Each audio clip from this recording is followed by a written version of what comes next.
Yang pertama, nah kejadian yang kata beut tanyo yang kata beut tanyo manusia yang dalam dunianya tentu saja tidak selamanya berada pada tempat yang sama. Nah istilah udah musafir, puasa kewajiban tidak boleh dibatalkan tanpa ada keuzuran.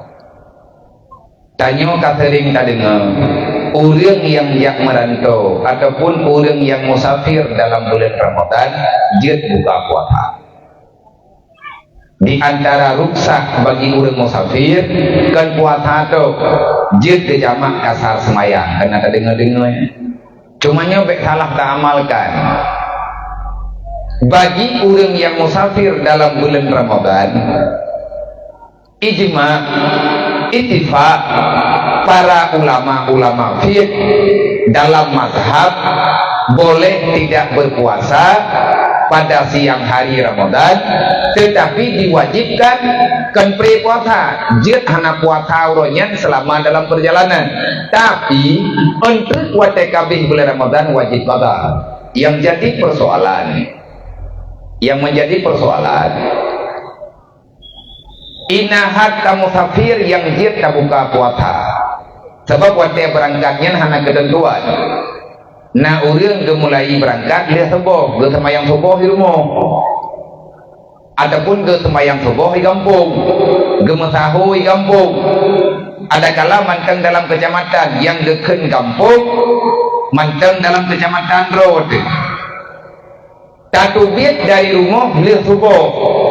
Tujuan getanya tajak Medan. Kan tujuan berbuat kemaksiatan. Tetapi getanya tajak lakukan perjalanannya karena untuk kemaslahatan.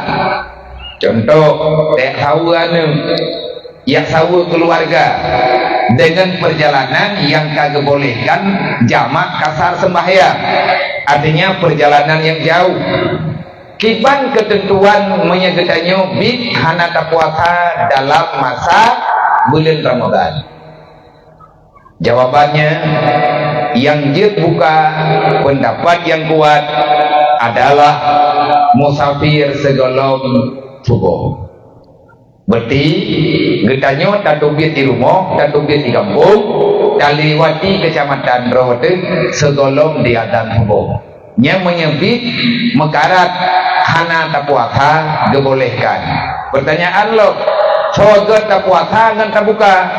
God tapuasa. Lebih god baik tabuka. Tapi andai kata tabuka, tanyo hana gepu dosa. Kenapa? Karena kita mendapati sebab untuk boleh berbuka. Pad gepegahnya le kitab. Lang kitab yang dalam kitab Mahallina, dalam kitab Tuhfahna, dalam kitab Bajurina, dalam kitab yang lain, kitab-kitab fikah yang lain juga.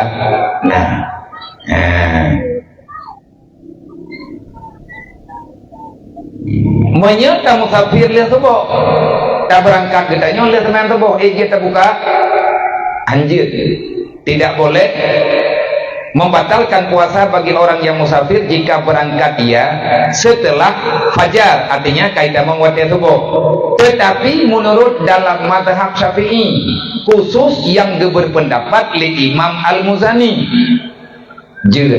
Sebab karena li getanyo musafir. Nah pegah dalam kitab Sulam Taufik, falau asbaha muqiman summa safara fala yafduru li annahu ibadatun ijtima'a fiha safru wal hadaru fa alaina faghalabna hadra wa qala al-Muzani yajuz lahul fitru li annahu sababal murakhas. Kebanyakan para ulama mengatakan kalau musafir setelah salat subuh maka tak boleh berbuka. Berbeda dengan pendapat Imam Al-Muzani.